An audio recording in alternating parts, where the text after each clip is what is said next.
Hello everyone, ఈరోజు thread bangles మనమే ఎలా చేసుకోవాలో చూపిస్తాను. అంటే నా థ్రెడ్ బ్యాంగిల్స్ నేను చేసుకుంటున్నాను. మీకు కూడా ఒక వీడియో తీసి నేను ఎలా చేసుకుంటానో చూపిద్దామని ఈ వీడియో చేస్తున్నాను. 2 కట్ బ్యాంగిల్స్ 2 తీసుకున్నాను, 4 కట్ 3 తీసుకున్నాను. అంటే మనం మైండ్లో ఒక డిజైన్ అనుకుంటాం కదా, ఆ డిజైన్కి తగ్గట్టు మనం బ్యాంగిల్స్ అనేవి సెలెక్ట్ చేసుకుని దానికి థ్రెడ్ చుట్టుకొని స్టోన్ వర్క్ మనకి ఏదైనా అవైలబుల్గా ఏ స్టోన్స్ ఉన్నాయో ఆ స్టోన్స్ మనకి ఐడియా తగ్గట్టు అంటించుకుంటాం కదా. సరే, ఇప్పుడు థ్రెడ్ బ్యాంగిల్స్ చేసుకోవడానికి ఏమేమి కావాలో చూద్దాం. థ్రెడ్ బ్యాంగిల్స్ ప్లాస్టిక్ ఉంటాయి కదా, అవి ఫెవిక్రిల్ కావాలి, సిజర్ ఉండాలి. మనకి ఏ కలర్ థ్రెడ్ కావాలో ఆ థ్రెడ్ తీసుకోండి. ఇక్కడ సిప్స్ అంటించుకోవడానికి, స్టోన్ వర్క్ చేసుకోవడానికి పెన్ను, దానికి మెయిన్ ఈ స్టోన్సే ఉన్నాయి. నాకు గమ్ము కూడా కావాలి. ఈ స్టోన్స్ అయితే అవైలబుల్గా ఉన్నాయి నా దగ్గర. ఇప్పుడు థ్రెడ్ అనేది ఎలా చుట్టుకోవాలో చూడండి. నేను ఈ ప్లాంక్ అయితే తీసుకున్నాను. నా శారీ కలరు మెరూన్ కలరు, అందుకే మెరూన్ కలర్ థ్రెడ్ తీసుకున్నాను. 2 కట్ బ్యాంగిల్స్కి అయితే నేను 50 knots చుట్టాను. 4 కట్కి అయితే 30. ఒక్క రౌండ్కి చూసారా, ఇప్పుడు ఒక రౌండ్ ఫస్ట్ నుంచి బ్యాక్ సైడ్ ఫ్రంట్ సైడ్ కలిపి ఒక రౌండ్ కింద తీసుకోవాలి. అంటే 1 కింద లెక్కేసుకోవాలి మనం. అలా 50 knots తీసుకోవాలి. 2 కట్కి అయితే మీరు తీసుకునే ప్లాంక్ సైజుని బట్టి, లేకపోతే ఏదైనా మీకు ఏదో అవైలబుల్గా ఉంటే ఇంట్లో దానికి అట్ట అనేది గట్టిగా ఉండాలి, ఏదైనా పర్వాలేదు. దానికైతే మనకు వంగకుండా వస్తుంది థ్రెడ్. సరే, నేను 50 తీసుకున్నాను కదా, దాన్ని కట్ చేస్తున్నాను. ఈక్వల్గా తీసుకోకూడదండి, అంటే నలిపేసి సన్నంగా తీసుకోకూడదు, వెడల్పుగానే ఉంచాలి. దాన్ని కింద దారం ఉంటుంది కదా, దాన్ని కట్ చేసేసుకుందాం.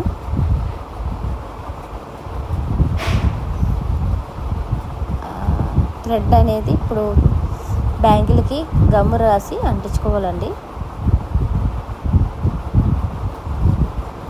చూడండి, నేను అంటిస్తున్నాను, వెడల్పుగానే అంటించుకుంటున్నాను, దగ్గరగా కాదు. దగ్గరగా అయితే థ్రెడ్ చుట్టడానికి అయితే రాదు సరిగ్గా.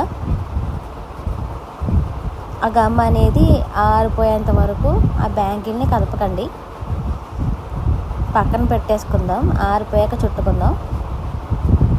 చూసారా, ఆరిపోయింది.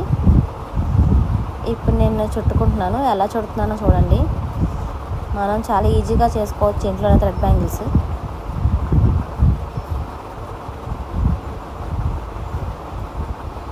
చాలా గట్టిగా పట్టుకోండి, గట్టిగా తిప్పాలి కాబట్టి థ్రెడ్ని ఆ గమ్ అనేది ఆరిపోయేదాకా ఉంచాలి, లేకపోతే థ్రెడ్ అనేది ఊడొచ్చేస్తుంది. లైన్ బై లైన్ ఒకదాని మీదకి ఒకటి ఎక్కకుండా, ఆ బ్యాంగిల్ అనేది కనిపించకుండా థ్రెడ్ వర్క్ అనేది చాలా నీట్గా రావాలండి. అప్పుడే బ్యాంగిల్ అనేది అందంగా ఉంటుంది.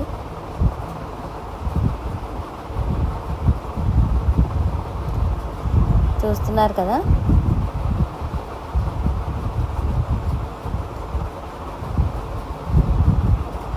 లైన్ బై లైన్ అందంగా రావాలి. థ్రెడ్ అనేది పట్టుకోవడం కూడా అలానే వెడల్పుగా పట్టుకోవాలి, దగ్గరగా అయితే తీసుకురాకూడదు, తేడా వస్తుంది.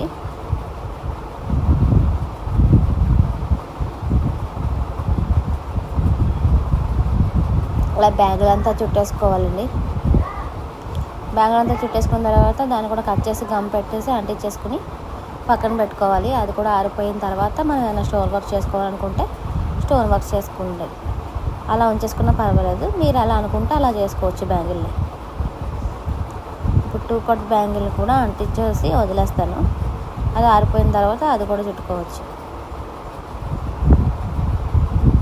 మీకు దగ్గరగా చూపిస్తున్నాను, ఇందాక దగ్గరగా కనిపించలేదని.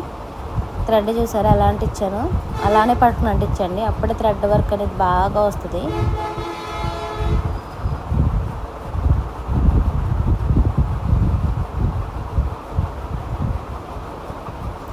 గమ్ పెట్టి అంటించిన తర్వాత దానిపైన కూడా గమ్ పెట్టండి.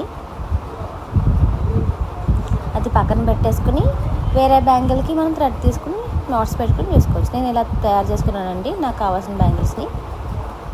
ఈ పేపర్లో ఏంటంటే మనకి సైజెస్ ఉంటాయి కదా బ్యాంగిల్స్, 2, 6, 2, 2, 2, 4 అలా సైజెస్. దానికి తగ్గట్టు మనకి ఎలా తీసుకోవాలి, ఒక స్టోన్ వర్క్ మనం అనుకుంటున్నప్పుడు సమానంగా ఈక్వల్గా రావాలంటే ఈ సర్కిల్లో పెట్టుకుని తీసుకుంటే మనకి ఈక్వల్గా వస్తుందండి స్టోన్ వర్క్. అంటే ఒక్కొక్క దగ్గరగా ఒక్కొక్కటి దూరంగా కాకుండా ఈక్వల్గా వచ్చేలాగా ఈ సర్కిల్స్లో పెట్టుకుని మనం తీసుకోవచ్చు.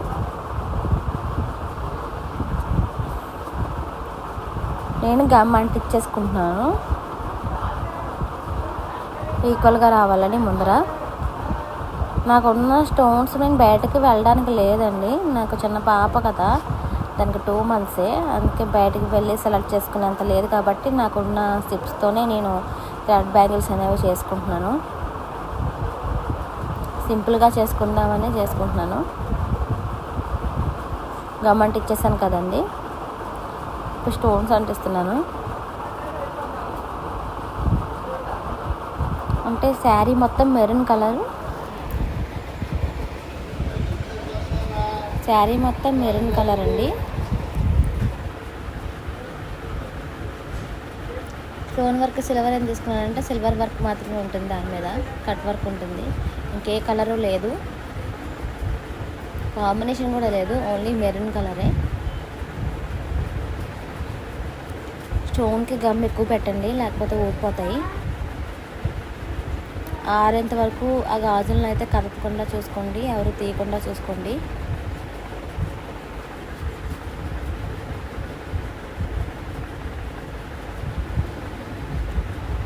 ఇలా సర్కిల్స్లో పెట్టి మనం గమ్ పెట్టుకుని అంటించుకుంటే మనకి ఈక్వల్గా వస్తాయండి. డిస్టెన్స్ అనేది ఈక్వల్గా ఉంటుంది స్టోన్ వర్క్కి. ఫస్ట్ ఒక పెన్ చూపించాను కదా, దాంతో మనం చెస్ వర్క్ అనేది అంటించుకొని పెట్టుకోవచ్చు చేత్తో కాకుండా. ఇవి స్టోన్స్ అనేవి పెద్దగానే ఉన్నాయి కాబట్టి నేను చేత్తోనే పెట్టుకుంటున్నాను, అంటిస్తున్నాను.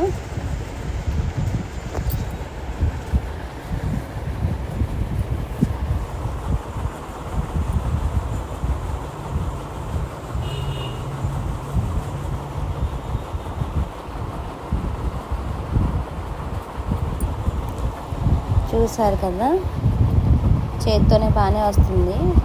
అంత పెద్ద స్టోన్స్ అయితే పెన్ పెట్టాల్సిన అవసరం లేదు. చిన్నవి అయితే మనకి హ్యాండిల్ చేయడానికి వేళ్ళతో ఫింగర్స్తో వీలు అవ్వదు కాబట్టి మనం పెన్ తీసుకుని, ఇందాక మైనం కూడా చూపించాను కదా, పెన్కి మైనం అంటించుకుని దాంతో స్టోన్స్ స్టిక్ చేస్తూ అంటించుకోవచ్చు.